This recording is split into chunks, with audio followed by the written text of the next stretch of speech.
What's up, everybody? Good evening. Welcome to Proper Royals Live. It's your good buddy Adam coming to you tonight. It's Tuesday at 8 o'clock, so you know what happens on Tuesday nights at 8 o'clock. Right here we go, Proper Royals Live.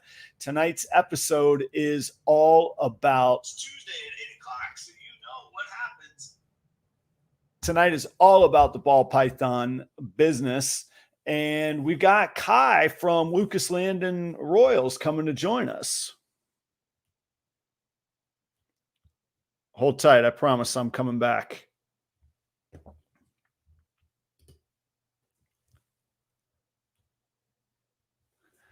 And we got Kai from Lucas Landon Royals coming to join us tonight. I haven't been able to connect with him today, so he's a super good guy. I think something's come up, or there's something that is slowing him down. But I got messages out to him, and we're gonna hopefully catch up with Kai here very, very shortly. I'm gonna turn off my phone because I am waiting to hear from him. And otherwise, we're going to go on with it. So thank you all for being here. As always, if you're enjoying it, hit that like and share. People love that stuff. That's the only time tonight I'm going to ask you for it. I don't have patience for all of that. Smash this and that. And I see there's a couple people in, so I'd love to hear you say hello. I'd love to see who's joining us and hanging out tonight. And what's up, James92Y? I see you there as well. Thanks for saying, hey, stick around and join the chat here in just a second. I'm going to hit the music and get this show started. And right after the intro, we're rocking and rolling. Let's go.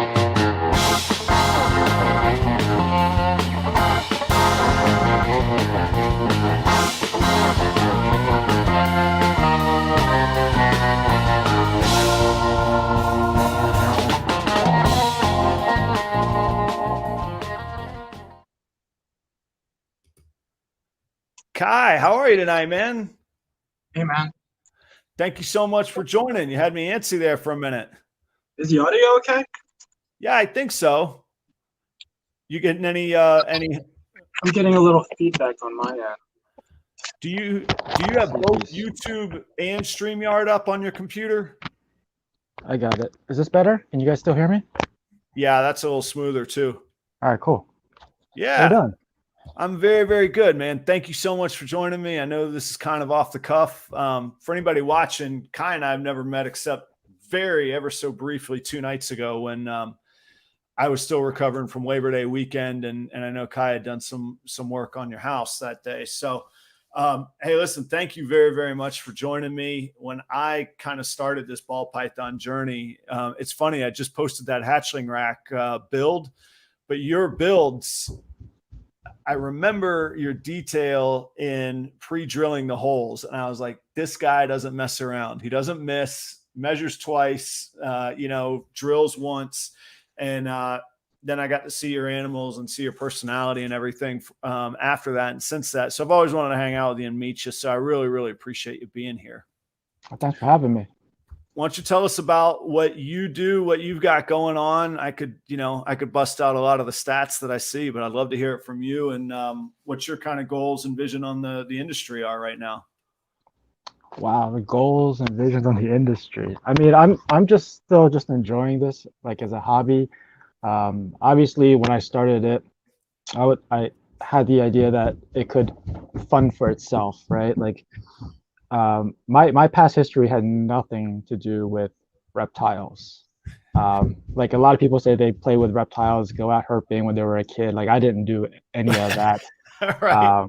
Like my childhood was, I think I had like a turtle or maybe 2 turtles, and that was about it.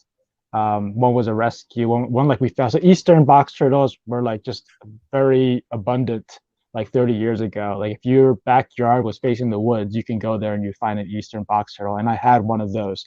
And then later on, I had a red ear slider. I think a lot of people did that. But that was about it in terms of reptiles. Most of my pets were aquatic, so fish. I did a lot of breeding of fish. Okay.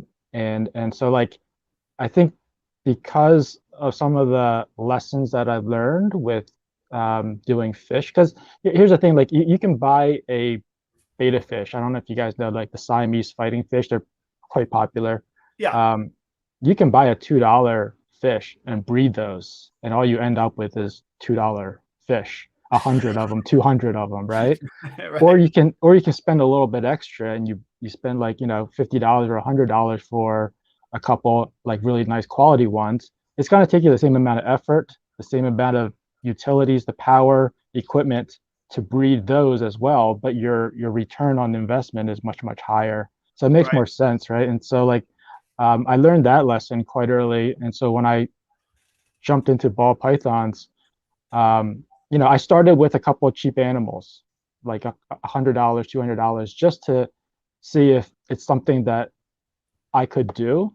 Because I heard all these stories about like RI and mites and parasites and not wanting to eat and all that stuff. And so I Right. started with a couple, and then when I felt comfortable with it, I started investing more money into some of the higher quality animals. But I still took it slow, right? Like, I was going to say, how long was that? so I think I purchased the initial one back in late 2016. So it wasn't Okay. really that long ago. Right. And after like 2 months, I started purchasing more. Okay. Right. So not And too long. Yeah. That's kind of the bell curve. Like you get one or yeah, two, and you're like, I could do this. You look at, you watch yeah, some videos, you see Morph Market, you're like, wait a minute, this is all right.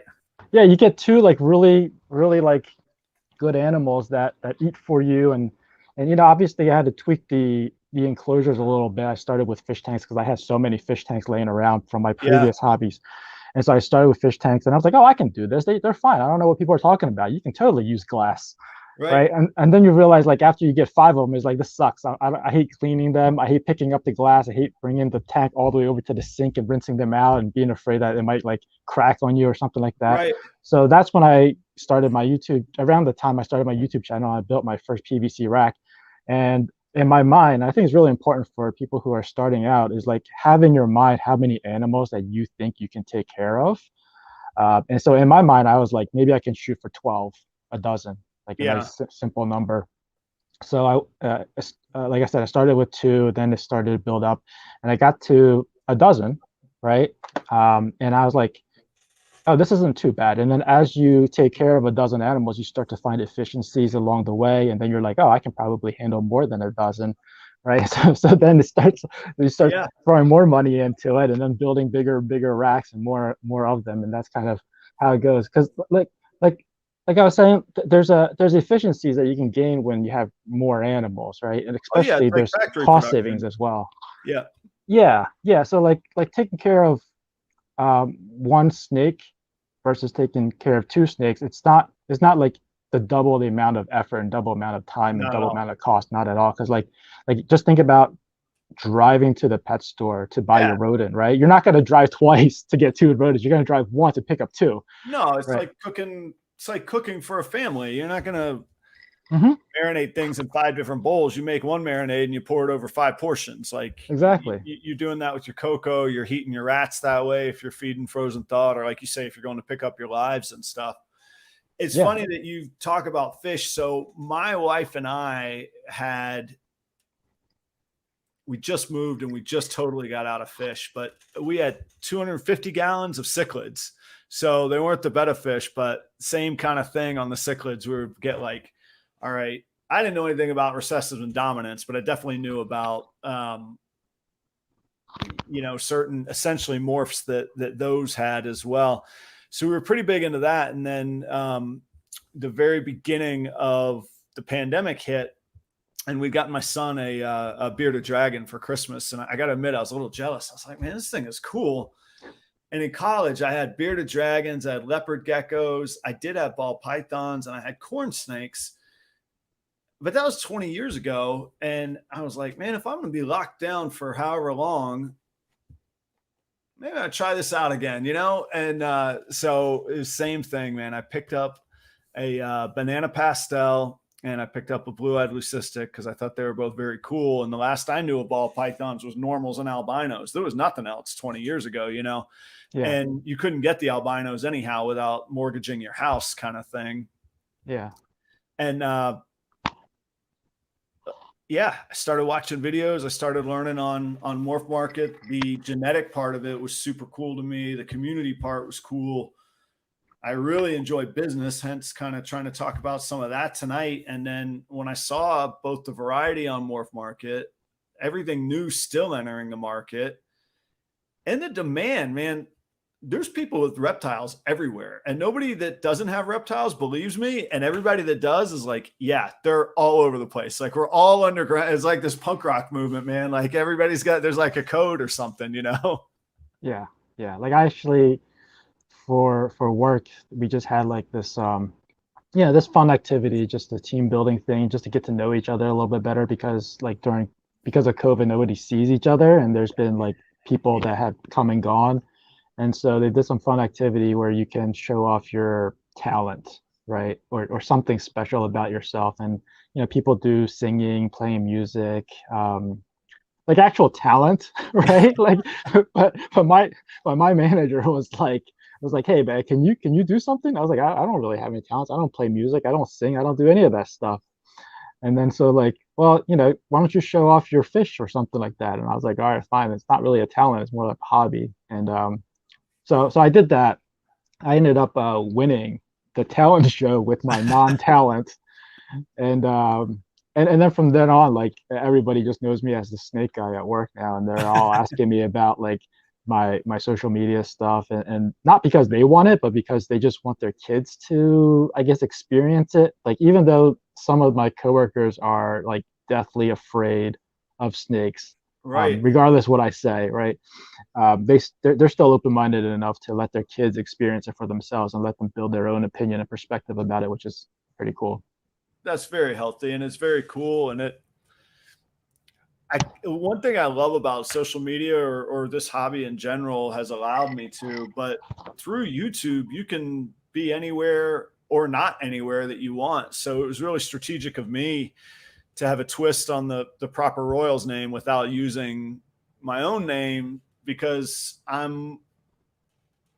wouldn't say a different persona, but I draw a pretty hard line between my professional life and this life. And part of that's protective of my career, but part of it's just protective of my head. Like that's a stressful world, and I don't want that to be this world. Or if I have stress in this world, I want it to be wondering what's going to happen when you cut an egg open, not wondering if I'm going to be able to pay rent or lose a job or have an angry member or customer or whatever. So I really kept like under the radar with the whole YouTube thing. And I think I'm up to like 150 videos or something now, which isn't a whole lot, but in the span of 9 months, like it's cranking. And that's just kind of what I've done to keep myself occupied and calm and stress relieving. And it started to creep out at work. Like I would have some close people that like, I'd be like, hey, are you into snakes? And they're like, oh, I don't know, maybe. And they're like, why? And I'll like show them and they're like, what? And then, the walls talk, like they can't totally keep a secret. Yeah. So now it's the same thing you're talking about. It's like, well, there's Adam. Did you know did you know? Yeah, I try to keep things separate too, but right. Like at my last company, when I worked there for 12 years, and like I said, I started this ball python stuff back in 2016. Like nobody knew that I had any snakes except for like one coworker, like the closest. He was a friend of mine, so I told him, but nobody else knew until I was about to leave, and I was like, hey, if you guys want a snake, let me know, but I'm leaving the company. Right. but yeah, I like to keep it separate. Well, I kind of made that mistake of using my personal account. Like I started YouTube and a YouTube account, just so I can watch other people's channels and interact with them. But then, like I said, I was into like reef keeping, fish keeping, marines, and all that stuff. And so I posted a few videos of just setting up my fish tank, the marine tank, with anemones, and it went into like a lot of details about like that kind of stuff. Yeah. And I didn't know at that time, but like YouTube and Facebook and all that stuff, they would know who your friends are and tell them, hey, someone from your contact has uploaded a video. And now all of a sudden, all these people from work are like, wow, you have a great reef tank. And luckily it's something cool, like they would see it at an aquarium. Yeah.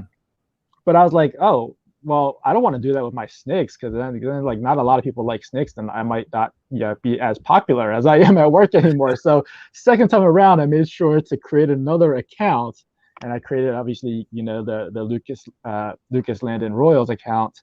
And yeah, a lot of thought went into that one, by the way. I was gonna say, is there a story, or how do you go from Lucas Landon Royals to Kai, or is that is that an offline discussion? No, I've said this before. Marcus Jane, right? Mark Mandix, his brand is Marcus Jane. Okay. Right. So it's his name and his wife's name.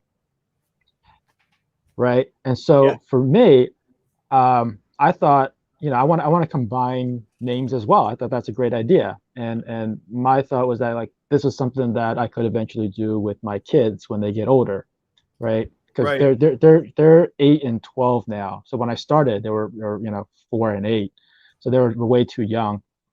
But I thought like this was something I could do with them. Why not name the channel after them? So I went through different iterations using their first names, Lucas Landon, Landon Luke, Lucas Land, like just different iterations, trying to find some like a combination that would work across all of these social media platforms. And of course, like you can pick like Landon Luke, right? It works on Facebook, but on Instagram it's taken, or the domain is taken. So I went through all these different scenarios trying to find one where it's available across all of these different platforms. And finally, Lucas Landon Royals worked across all the platforms. And I actually bought the domain name lucaslandon.com. So funny thing is, like, there was a period where I started hearing that Facebook was cracking down on all these fake accounts. And so I'm like, well, Lucas Landon Royals sounds like a fake account. So if I take off the Royals, Lucas Landon, this sounds like a real name. So that's why, like, on all the other platforms, like YouTube, Morph Market, Instagram, it's Lucas Landon Royals. But the domain name and Facebook, it's just Lucas Landon without the Royals. Man, I love that. I didn't realize that, and I didn't. I really had no idea. I wasn't sure. And so there's a bar here in Jackson. So anybody that doesn't follow a whole lot with me, I play music professionally as well as this, and then I have my career. And there's a pub here in Jacksonville that I've been playing in since 2006. And anyhow, it's called the Flies Thai Irish Pub. And I never understood, like, it sounds nice and it kind of rhymes, but like a fly, like an insect, and a Thai. And it turns out the owner's two names were Flynn and Tiernan. So the lady's name before her maiden name was Flynn. And the gentleman that owns it, Tiernan is his last name, and they took Fly and Thai from their first two names and made it the Flies Thai Irish Pub. So that's way more creative than mine. Mine was mostly just a brand. I like to try and do things right and wanted to convey some sort of goal of excellence and that kind of thing. And then Royals, we know, is the Latin connection to ball pythons. Royal is my middle name, though, and that was my grandmother's maiden name. That was the name that she gave up to become the family name. And the tradition in my family is that the first boys get their grandmother's maiden name, and that's cool. Show historical respect. So when I saw that Royals had a tie to ball pythons, I was like, all right, I got to figure something out with Royals, and it was like, meant to be. Yeah, then you start going through figuring out, all right, where's it going to work? What brand do you want to convey, and all that kind of thing. 403 Fauna, what's going on? I saw you follow on Instagram this week too. You been doing okay? I hope so. I appreciate you being here tonight, and always thanks for following. You've been super supportive of my videos and stuff, so thank you. It's always good to see you. So Kai, you talked about earlier, like you built up to 12. Yeah. What's your breeding stock these days? That was 4 and change years ago, almost 5 years ago, maybe. So what's your like keeper breeding stock? or what will become your breeding stock? What's your quantity that you're not interested in selling, so to speak? I typically count the number of breeding females because Sure. all the other ones, they seem to like, they're more willing to sell the other ones, Yeah, right? they can come and Hatchlings or go, right? whatever. But once they get to like close to breeding size, especially the breeding females, those are the ones that like, yeah, I'm not budging on those no matter what, right? Yeah. And so like, I think breeding wise this season, I was hoping that 30 of them would go. Okay. So I have 30 breeder females, roughly around there. I think I'm gonna end up with 28 clutches, but there's 30 that I would consider to be like breeder females, and then there's probably another 20 or so that either didn't go or are on the cusp of breeding size. Right. So I think 50 is a good number for me right now. I did expand my room a little bit, my snake room a little bit, so that I can have more if I wanted to. But I want to grow organically. I don't want to just go out and acquire like I did in the beginning. Right now, at this point, like I have some good genetics. I have some stuff that Right. I can develop on my own. I'll probably every year go buy one or two like powerhouse males and then breed them to all the females that I have. Sure. And then of course I have projects that I'm working on my own. So I'm making the males to breed with the females and things like that. So Right.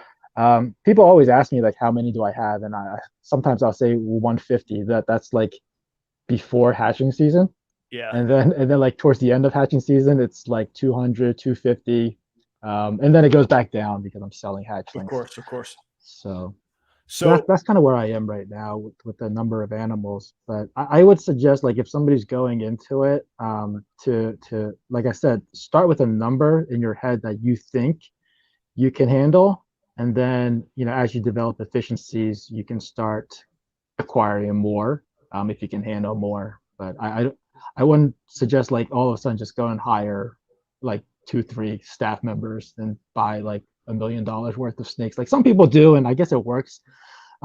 yeah, you know there's how, I mean, some people are, I'm not looking for like exact numbers, but like what was your mindset going in? Like what was kind of your cap when you sort of started to get serious of like, was it like under 5,000, under 10,000? I mean, I know people that are in like for 30, what 30, for, 40 grand for like their stock before they even get any kind of return coming back. Like, was that ever a thought to you from a business standpoint of like, all right, here's what I'm willing to invest, but here's where this has got to end and there's got to be a healthy stop to it. No, I didn't actually put a cap to it. I think there's times when I'm like, well, I'll spend another 5 grand and then that's it. And then after I spend that much, as like another animal pops up on Morph Market, I'm like, I really like that one too. Well, but now you're covering that now, right? I mean, you're making 250 snakes a year, so I mean, you're covering those sorts of purchases, right? well, yeah. I mean, like if you think about the first 4 years. So the way I started was I started with hatchlings, right? Okay. 12 of them, right? Yeah. Let's go there again. 12 hatchlings. And then I said, what if all 12 of these, or what if all 8 of these females get up to size and I breed them, but because of my inexperience, I screw up and like waste that whole 3 years of growing them up, like waste that whole season.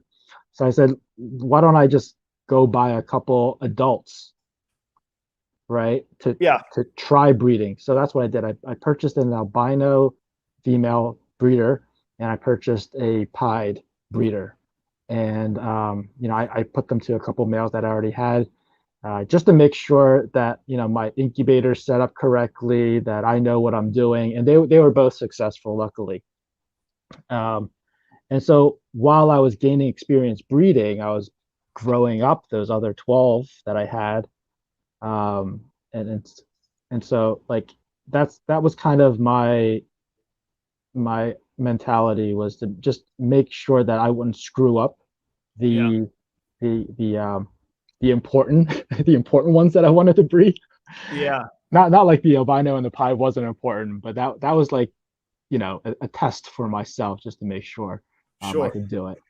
Well, and I think but then but that was a part, and not obviously it was part-time hobby, side gig. Yeah, Fun and kind so of thing. that's why there wasn't really a cap to it, right? Like Yeah. I kind of thought of it back then as like buying stocks, right? And I think people now do relate to buying snakes as buying stocks because you're putting upfront investment, and it could Right. go up, it could go down, right? It could be a Yeah. gene that fails, like banana and coral glow, or it could be something that continues to skyrocket. And so I thought that, hey, you know what? It's not going to be a huge loss. I mean, I'll probably break even in the long run. So, you know, and it's not like I didn't have the money. It was, because I still have a 9 to 5. I still have my other income streams as well. So Yeah. I just did.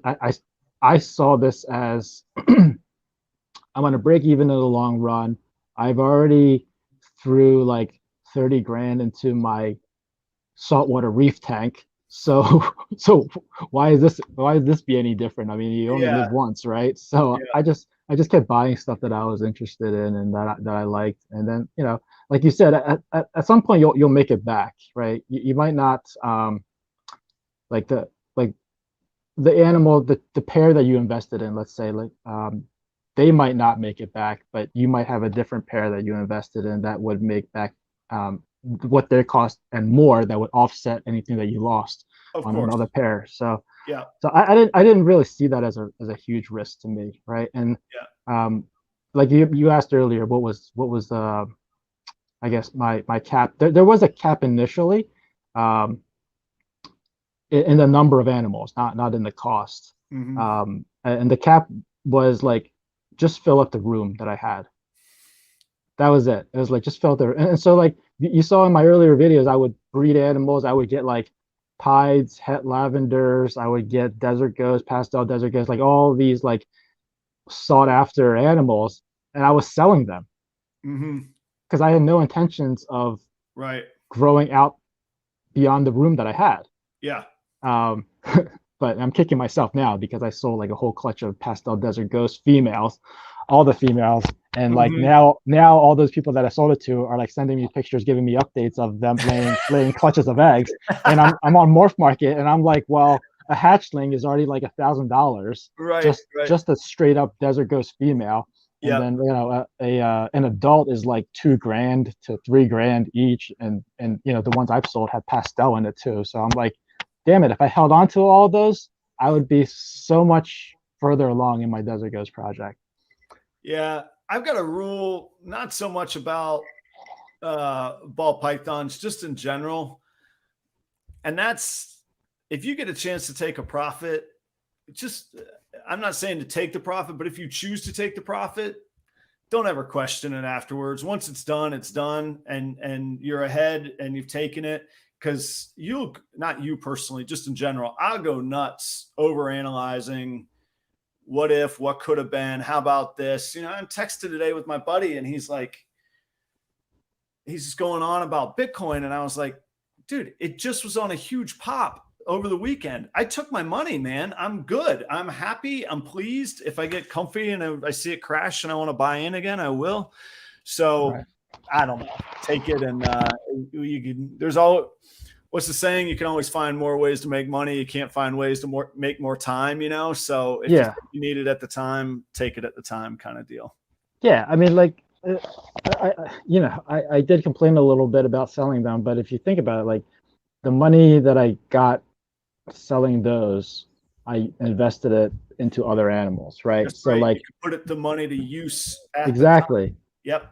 exactly. And so like the other animals that I purchased um, are probably the same value or even more at this Right. point. So it's not like I lost any money, but it's just a funny story to tell people, right? Yeah. Like, so Yeah. So on so I think you just said though, so you still have a day job. This isn't your full-time mainstream. no, I still have my 9 to 5. I have my other income streams as well. Yeah. You mentioned stocks, Bitcoin, so I Yeah. do dabble in there as well. So yeah, I don't think because it's not stable, right? Like unless you're like Ozzy who's retired, right? Or JKR who's producing thousands of animals a year. Like it's not very stable. For me, I could go like 3 months without selling a single animal, and then there could be months where I'm selling like, going to FedEx almost every day. Yeah. And so like, you kind of have to balance things out on your own, right? You don't want to squander your money as soon as you get it because like there's could be dry months. Right. So yeah, it's definitely important to have your other income streams along with this. And then I do hope that at some point I could live the Aussie dream of like retiring early and then just because he made a video like that he had these animals. I forget the number, but it was like I was like, I don't know, 6 or 12 animals, and he's saying like that's $250,000, and I was like, well, yeah, because of what the mutations are in those animals, and I would like to get to that point at some point in my life. Not anytime soon, maybe in 10 years. Yeah, but he uses the term retired pretty loosely, though. I mean, he works hard at the snakes. Like you say about other income streams, he talks about his other income streams. So yeah, he's retired from clocking in or clocking out or the day job, right? But he's still working. I mean, yeah, that's all true. That's all true. I'm not retired. People think, and the music is fun, but I work my butt off playing music. Like that's 6-7 nights a week, either playing or trying to get gigs or it's all the socials that go with this stuff too. So it's fun. Don't get me wrong. I want to do that rather than the clock in, clock out grind and that stuff. But I like my regular job as well. I've really enjoyed that career and am still in that career, just at a lesser. I took a part-time distance consulting role, which is really great. I'm enjoying that angle these days too. Yeah. I mean, I like my job too, but there's not a lot of people who actually like their job. They just put up with it. You know what I mean? I do know. So it'd be good, for anybody who's listening who wants to, hopefully use ball pythons as their main income stream. Like you do have to work at it pretty hard, put a lot of effort into it.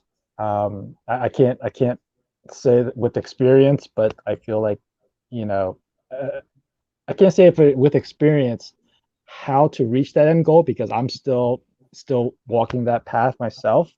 But it does take a lot of effort, does take a lot of time, and I think having another income stream or multiple other income streams is necessary unless you're just born with a lot of cash. But like if if you like what you're doing, then it kind of feels like retiring, right? Just getting back to like Ozzy's story, like he likes what he's doing, and even though he's still working and he might be in his ball python room for 12 hours a day, it doesn't feel like work.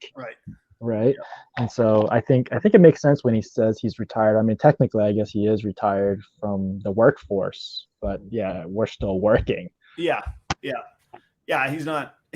Well, maybe he is lounging on beaches more than I am, but not every day, kind of thing. So, and you're on your own hours, right? That's right. And I embrace that. Like that. That's not me knocking it. That's a goal that I'm definitely pursuing, and ball pythons will be a much smaller part of that for me than they are for him, and probably for you. I think probably 20 breeder females is probably going to be my cap. I don't think I want to get to a point where I need or want to hire somebody else. I'd like to have some colleague if I want to go on vacations or, leave town for a week or whatever it might be, or 2 weeks, a week's probably no big deal.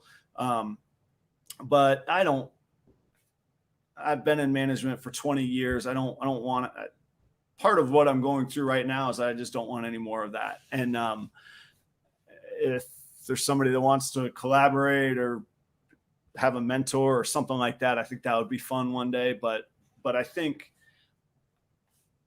like you say, I'm going to find efficiencies, but I think above 20 plus all the hatchlings from 20, that probably do it for me, I think. Yeah, I think you bring up a good point because at some point, you're gonna need somebody else to take care of your animals because you're not gonna be able to do it by yourself. Like you said, like what if you get injured? What if you're sick? Like I've said on my videos, like the when you gauge the number of animals that you can take care of, take into account yourself on your worst day, not on your best day, right? And so, Yeah. so like I've been sick before. It is sucks cleaning when you're sick. Yeah. Um, and like, but I was able to get through it. So I'm like, okay, I did a good job of gauging what I could do on a bad day. Yeah. But yeah, like I have, in this hobby, you build relationships. You hang out with other like-minded people and people that you can trust. And so like I have a few contacts that I've built relationships with over the years, and I give them to my wife. And I said, if Yeah. anything happens to me, you have to Oh, call wow. these people. Yeah. Yeah. Right. Because I mean, it's not fair to the animals. It's not fair to my family that they have to go all of a sudden take care of these animals, these 200 animals or whatever the number happens to be at that time. That's true.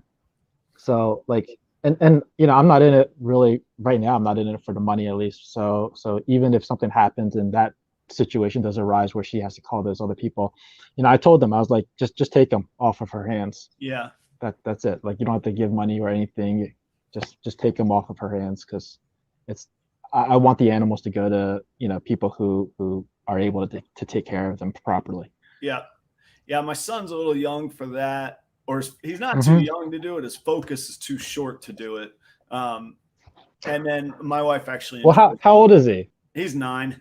Well, yeah, that's why it's short focus. I know. Yeah. All the Exactly. kids have short focus. Yeah. I'm not knocking him. I'm just saying as a fact of the matter. Like Yeah. I can want him to clean those things all he wants. It ain't happening though, Yeah. So, and my wife likes them and likes me liking them, but yeah, Mm-hmm. she'll cover for me every now and again kind of thing. But as far as taking care of them, no, that I don't think that's going to be her things.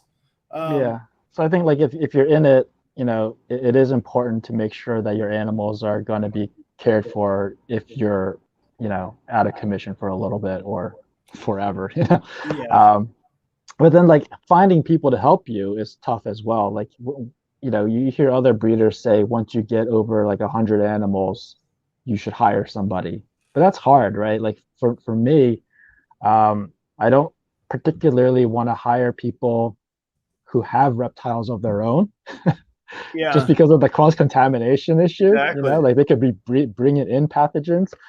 But then like if they don't have reptiles of their own, then what's their interest in keeping yours clean and healthy and doing all this grunt work that you don't really want to do. Like all I want to do is feed them and breathe them. That's all I want to do. I don't really want to clean the poop and clean them.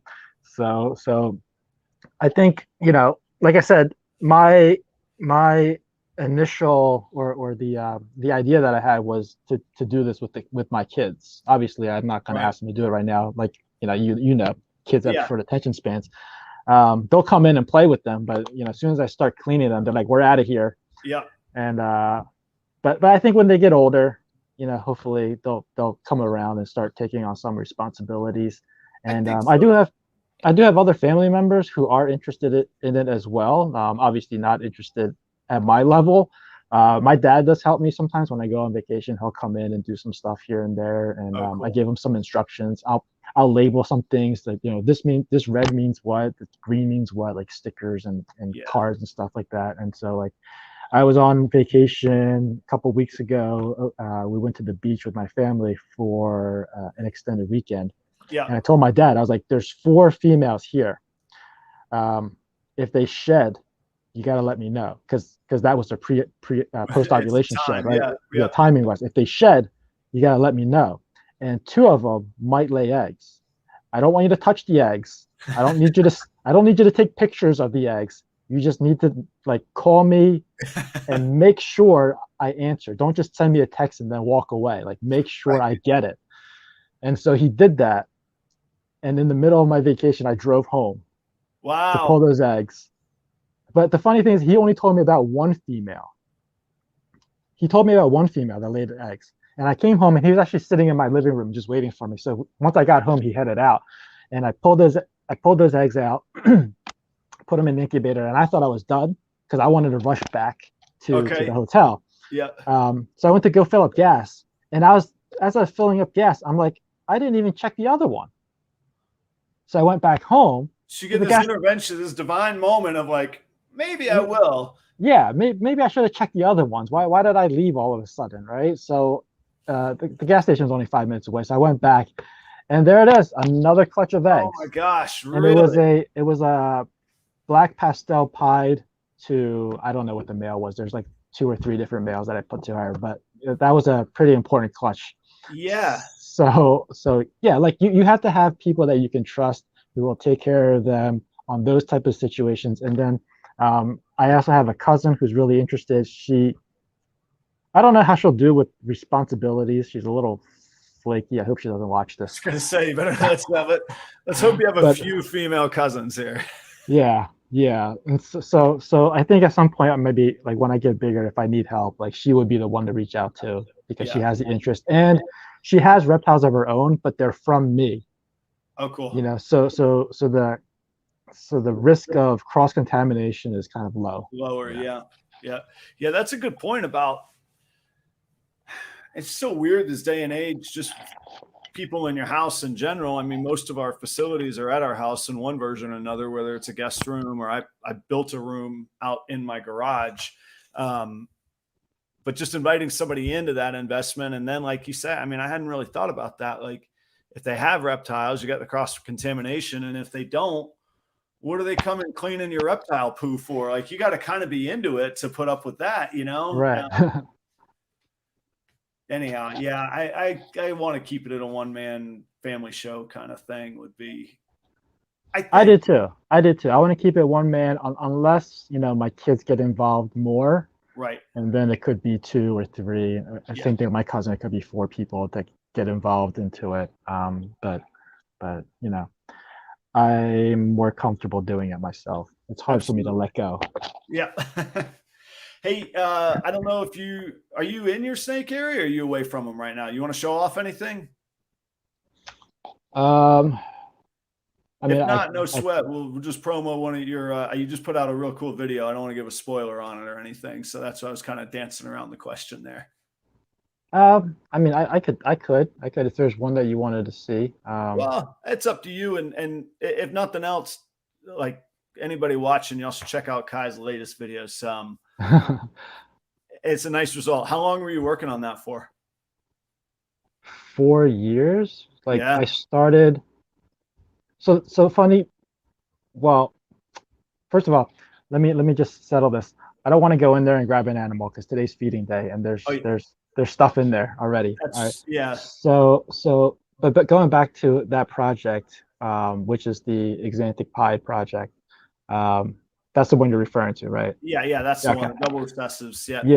Yeah. So the animal that I got from Ozzy, which is an Exantic het pie, that's actually the 3rd animal that I got when I started out. Okay.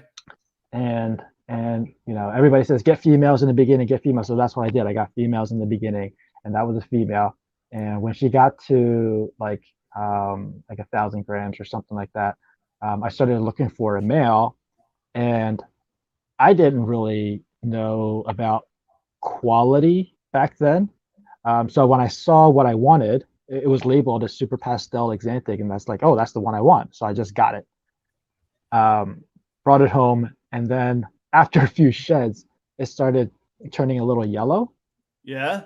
So I'm like, oh, now I understand what people were talking about when they're talking about quality, right? Because before I'm like, what quality? They all look the same to me. An orange dream looks like an orange dream, but after you look at enough of them, your eye starts to develop a sense of sense. Yeah. So I just never found a good quality Exantic to put to that female because she stayed silver. Okay. The whole time. And the others are yellow and brown out. And the others yellowed out. Yeah, exactly. They yellow, they brown out. And if you buy something with more genes, like if you buy, let's say a zebra bee or a vanilla cream Exantic, there's just so many genes in there that you don't know if the exanthic gene is the good quality one or if it's just being masked by all the other codoms in the mix, right? Mhm. So I was like, well, let me just try to do this the right way and just line breed her. And so that's what I did. And that's why it took so long. Okay. And also there's some mishaps and some bad luck along the way that adds to the time because I I was looking for, males to get males so I can breed back to her. Yeah. And my dumb luck, I get more females. And so I don't have males to select from. So one year I didn't get a male that I needed. So I had to breed her again. And finally I got a male that I needed. So I used that one to breed back to her. And then I think another year I finally produced a pied head exanthic, which is the one that I used to breed back to the mom. And during that time, because I had other females from previous seasons, I grew a couple of them up as well. So this season I should have three chances to produce exanthic pieds. Oh, very So cool. so Very two cool. of them, yeah, I already two clutches I already cut. I got one more in the incubator. So Yeah. fingers crossed. But that female is a pastel head exanthic 66% heifer pied. So I don't even know if she has the pied gene. So it'll be cool to prove that one out. Okay, so the ones that you cut and open weren't from her though. That was one of the other females that grew up. Um, no, so a little spoiler alert. The one that I recently uploaded, that was one of her daughters that I grew up. Okay. And that daughter is also pastel head exanthic 66% heifer pie. So she did prove out to be heifer pied. But you haven't proven the mother out yet. The mother we know is guaranteed. The mother is an exanthic het pied, and I haven't released that video yet. Gotcha. Okay. So that one will be coming. But I did post some pictures of that clutch on Instagram already. So my timing is a little bit off. My schedule is a little bit off. But like I said, I have three clutches. So there is one more in the incubator. And Yeah. this is going to be confusing because it's also from another daughter of hers that is also pastel, head exanthic, 66% heifer pied. So there's Right. two daughters that I hear are you. labeled I see. exactly the same. Yeah, One I of them see proved it. out. The other one's still waiting. Gotta see. Yeah. Okay. Very cool. So next year, hopefully, will be my first double recessive visual clutches. To be honest, I've really gone down the path of investing in recessives, visuals where I can, hets otherwise, mostly because I figure relative cost wise, I could pick up some dominant stacked males down the line kind of thing if I need to. Or want to, or once I get a better vision of where I want to end up kind of thing. So,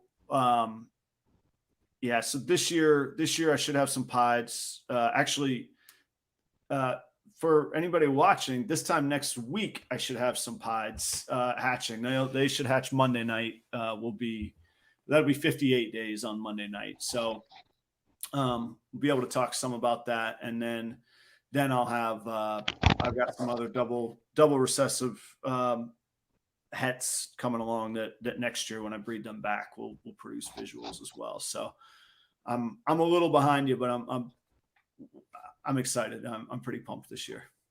Are you telling people what they are, or are you just kind of Oh keeping yeah, that? yeah. So the first, it's nothing. It's exciting to me. It's not overly exciting to maybe anybody else. So the first clutch, though, I'm hoping to hit an orange dream pied. So I'll have 25% chance of hitting pieds, 1 in 8 chance of hitting an orange dream Right. pied. So hopefully I do a little bit better, and maybe I'll have some extra to hold back or one to share kind of thing.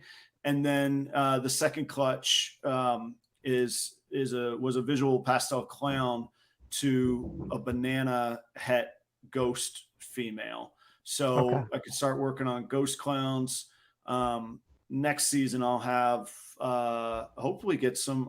I should have that same sort of 1 in 8, 25 or 1 in 8 odd of some orange dreamsicles, which will be killer. And then this year in a couple, not even a couple months, really soon, I'll start pairing a clown to an axanthic female that I'm real happy with. And to your point, she stayed nice and black and silver kind of thing. So we'll get that project going. And, of course, on the spot off the top of my head, I forget. I've got a lot. Oh, I picked up a Candy. She'll be in the mix. Candy Het Pied. She'll be in the mix before long. I love, one of my main studs is an Orange Dream Dude that just looks fantastic kind of thing. A Pied Het Albino. No, I just sold, I got into lavenders and candies, and I actually just sold my my female albinos, and I think one of them actually probably was Heifer Pied, but I decided to try and keep my focus and not just kid in a candy store the whole thing, Right. It does hurt a little bit when you sell an adult female. I don't know if I don't know if you feel it, but like it's like, oh, I just spent all this time, growing her up. She gave me 2 clutches. She's probably got like another 20 years ahead of her to give you more eggs, and I want to advance this project, so she's got to go. But it's like I just feel really bad because it's like I know her from a baby, Yeah, I struggle outside of ball pythons, just in life. I'm not good at just letting go of things, physical, or I kind of come from, for whatever reason, I attach sentimentality to all kinds of things. And we just sold a house. So speaking of getting rid of things and letting go of memories and downsizing and really trying to simplify a life, like, it actually is pretty fulfilling to be like, this makes sense. This is the right thing to do. Yeah. I'm at peace kind of thing. So yeah, I'm not saying I'll stay that way, but that's what I tell myself right now. That's Adam's project on himself. So, hey, this is always a good topic. Inquiline was asking, will I let them pip or will I cut the eggs? So I chose to let these go to 58 days because I would prefer for them to pip on their own. And once I see them pip, then I'll probably cut the rest. I'm hoping at 58, they've already started, certainly to pip and maybe to hatch. But Kai, you got a heck of a lot more experience on this. What's your opinion on timing, cutting, pipping, not cut? I know it's everybody's opinion. So what's your thoughts on that? I actually get asked a lot if I should cut or if I should pip from new breeders. And if you're new and if you're asking that question, then you should wait for them to pip. Right. And that's kind of what I did too, because I had no idea if my incubator, when I first built my first incubator, I had no idea if it was calibrated to the right temperature. I knew it was roughly around, 88 to 90 degrees, but I don't know if it's closer to 90 or if it's closer to 80 or I mean, 88, or if it's even lower than 88, and so like I definitely didn't want to cut early. Yeah. And so for my first 2 clutches, and this is going back to why I bought those 2 adult females from the very beginning, just to gain experience. So for those 2 clutches, I waited for at least 2 of those eggs to pip. And then I used that opportunity to then examine the other ones that haven't pipped, because people say you can feel for the hatchlings inside. So I felt all of them, like this pervert feeling the eggs. Like I was feeling it. I was shining a flashlight to it, which now people say you shouldn't shine a light to it because they could get tangled. But I felt like since I was going to cut them open anyway, I just wanted the opportunity to look and see what they look like at that stage. So I used that opportunity to try to understand or get a feel for when they are ready. And so for anybody who's new to breeding, that's what I tell them is to wait for the eggs to pip, at least 2 of them to pip, and then examine and study the other ones that haven't pipped, so that for your future clutches when those eggs are ready, and then you might not have to wait for them to pip. You might just be able to tell, because you see like Billy's videos. Billy from Mutation Creation, he always talks about he doesn't have to wait for them to pip. Sometimes he cut on day 48. I'm like, wow, that's really early. But he's been doing this for a long time and he's got a lot of animals. So if he's successful and he can cut on 48, then that's probably okay. But his point is that like every clutch is different, right? some will develop faster, some develop slower, some pip earlier, some pip later, depending on the temperature and where you put it in the incubator. Because even you have an incubator, there's still temperature fluctuations and variations. The top corner could be warmer, the bottom corner could be cooler, and so like that's why you have to have a real good sense of what the eggs look like, what the babies would feel like, to be comfortable and confident to cut them without any risk or harm. So if you're asking, and if it's new, don't cut until you see some peppers. Yeah. And for anybody that is new and wondering, what benefits are there to cutting? Not that much. I mean, people Okay, say, that was all right. I mean, I didn't want to say it, but like okay, go ahead. It's really just to satisfy your own curiosity. I mean, Right. it's fun to cut because when they come out, it's like, oh, you kind of ruined the surprise. But when you're cutting, it's kind of like opening a present. As far as benefit goes, yeah, people do kind of use that line or excuse that they might not have that egg tooth, they might not be able to come out on their own. There's also other occasions where I cut it open and I notice that the umbilical cord is wrapped around or tied around, and so you're able to save that one because otherwise that one might not be in the right position in order to slice open the egg, even if it did have an egg tooth. So there are some benefits, but those are like very few, far in between. So that's what I'm trying to tell myself. Speaking of things that I work on, patience is one of them. Like the snakes are really, really great for that because there's nothing fast. I mean, I know that time goes by, but I remember telling everybody, I was like, I got eggs. And they're like, oh, cool. When do they hatch? Like a week or two. I'm like, no, man, it's going to be like 2 more months. They're like 2 months. And they're like, can we see them? I'm like, nope, you can't do anything with it. Like, there you go. You can look through the incubator, and mine aren't even in clear boxes. So they're in the opaque, like pearl boxes. Yeah. So I could just see a silhouette, and I think I could see that they're mostly white, but I have not touched them. I haven't. Here we go. 1 week to go on it, Right.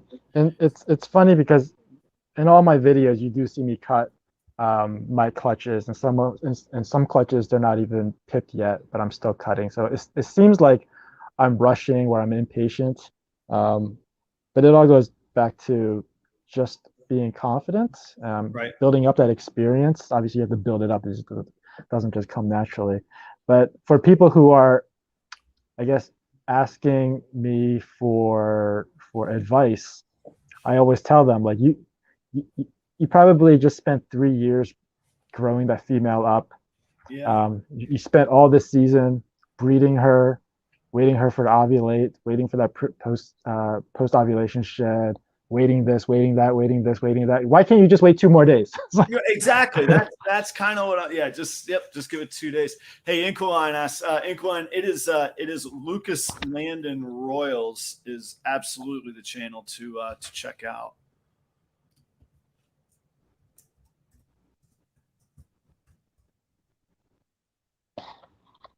And one of the things I really like and appreciate about Kai is that he's a pretty humble dude. But he's a humble dude with 5,000 followers on YouTube and pretty significant amount.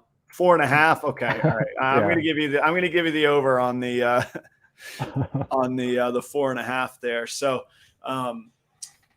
so we got we'll take it just a couple minutes more. But what projects you got coming that maybe you're most excited about for like an upcoming season, and then any new videos or any new content you got coming out? Projects I'm excited about. I mean, right now, because I just produced the Xanthopides, I'm excited about that one. I am also very, very excited about the chance to produce Xanthic Desert Ghosts this season. So what comes from, and I'm actually not even familiar, I'm assuming they've been produced before, but what comes of those? What's the what's the effectuation that each gene brings along? Well, the Desert Ghost is very clean.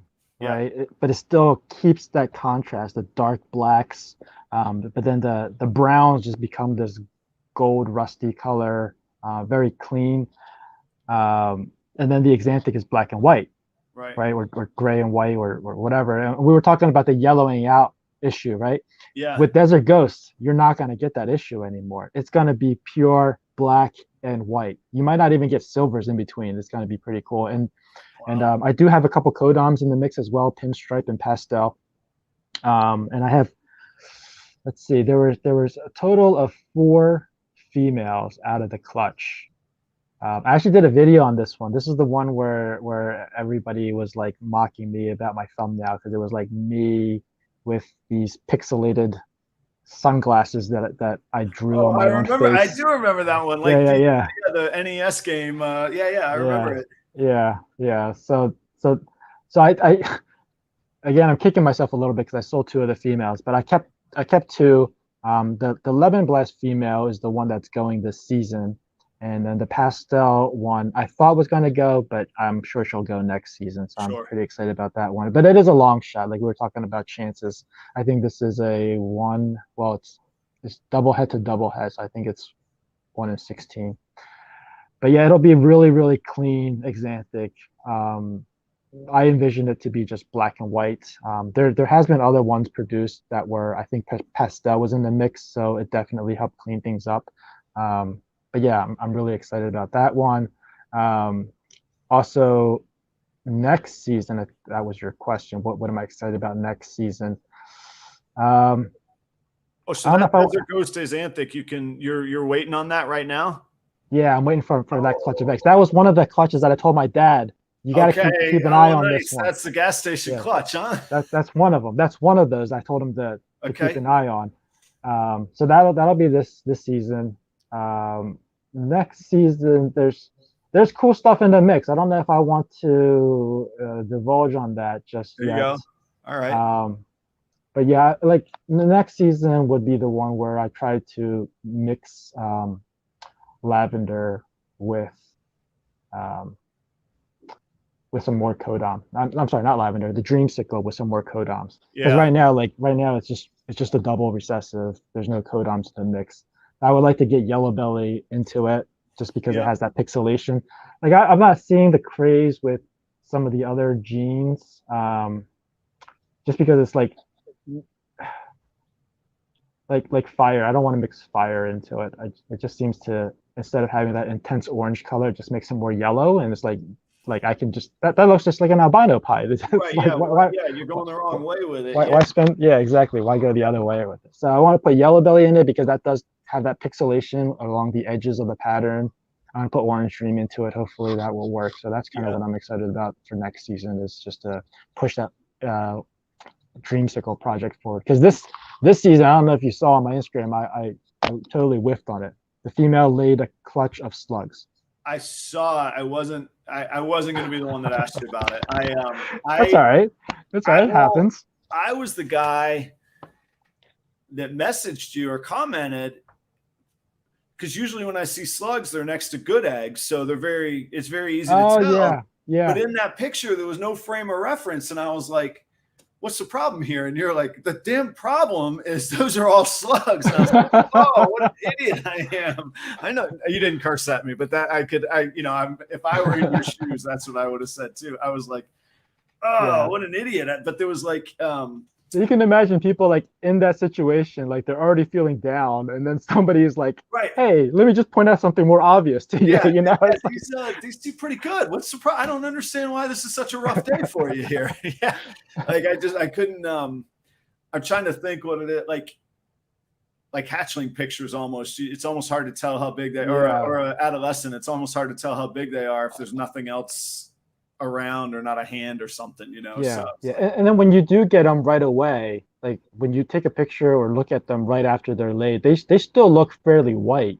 Okay. If you wait a few hours, they'll start turning like orangey, yellow, brownish tan. Like that's probably what you're looking for. Yeah. But the thing that I didn't tell anybody about that clutch was that there's actually one egg that had weak veins and it's still in the incubator now. Oh, so cool. We'll see if anything comes about that one, but it's just like it's one that's a weak vein. So it's like, I don't know. Well, like there's been times where, oh, who was it? Matt Byram, if you remember, he put a double head to a double head. I think it was clown, sunset clown double heads together, and he got like one egg and he threw it out. I don't know if you heard this story. He threw it out, and later on he picked it back up and put it in an incubator, and that's the one that turned out to be the double visual. No kidding, really? Yeah. Whew. Yeah.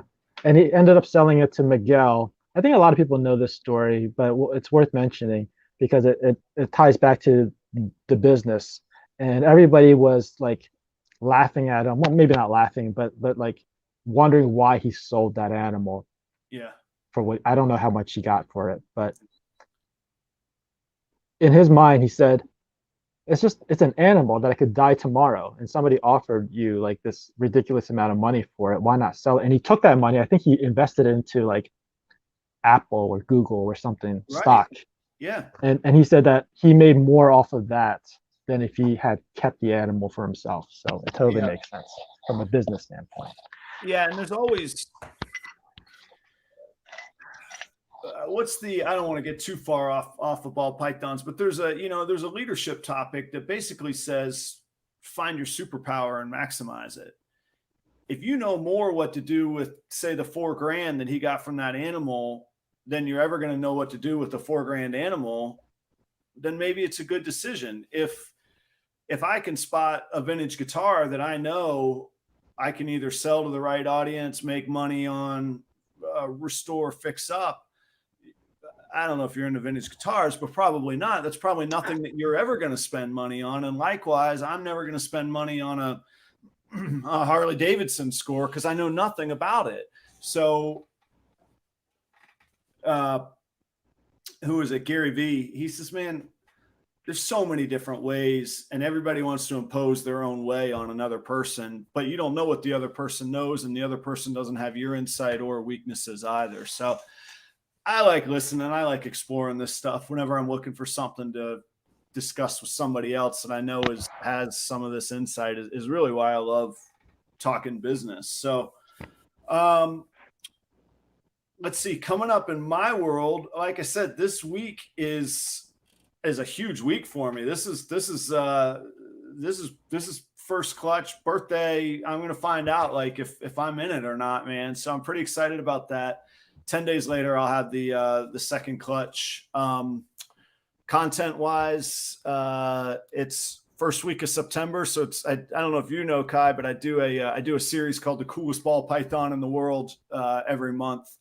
And I pick a ball python and we kind of pick apart the genes and dissect the how it came to be and what it's doing. So this week, actually, I'm doing a lot of homework because it's a snake with the stranger gene in it that I'm not familiar with whatsoever. So it's a cool opportunity for me to learn, but I think everybody will want to check out this month's Coolest Ball Python in the World. And I don't know. I kind of want to make my own like coolest little hatchling, the coolest little ball python in the world. I'm very, very excited. So, Kai, thank you so much for being here. One of my promises that I've tried to make to myself and to everybody that might be watching or down the line be watching is that we'll stay fresh on content and not wander off into a 4-hour whatever. And anyhow, I really appreciate you being here. You've been a cool influence on me. You've been, like I say, a humble dude, clearly methodical in what you do. I'm really, really happy to hear that you're banging out, 30 clutches is unreal. And you're doing stuff like visual recessives and you got more to look for. So I wanted to tell you, thank you for being here. I really appreciate you taking this risk with me and jumping in with me tonight. I really appreciate that. Yeah, thanks for having me. Absolutely. I hope we get to do it again. And if you don't mind hanging out for just a second afterwards, we can talk just for a moment more. Everybody watching, Inquiline, you're here every week. T&J Reptiles, thank you. Hector, I saw your note, man. I didn't want to interrupt Kai, but I appreciate you on Instagram as well. I see you out there. Angel, thank you so much. I hope I'm pronouncing it right. I don't know if it's Angel or Angel, and I appreciate you being here. And Crenshaw, I don't think you're still around. Where was Crenshaw earlier? What was the name? I'm getting the name wrong. Crenshaw Constrictors. I would love to talk business model with you as well. We didn't touch on it. I don't know if you saw that comment. She says, Crenshaw Constrictors says, I just put 100,000 plus into my stock before my first clutch. It's a bold move. That is a conversation worthy. Awesome. And with all complete respect, I would love to learn about it. Just as I said, there are 9 million ways to make money and pursue your dreams, probably most importantly. So I'm definitely down for learning and hearing more. So I'll say thanks very much, everybody. We're going to hit this intro, which is the same as the outro. And until next time, Kai, thank you so much. Everybody check out Lucas Landon Royals on Facebook. It is Lucas Landon, and I am Proper Royals on all the socials. Thank you so much. See you guys. Bye, guys.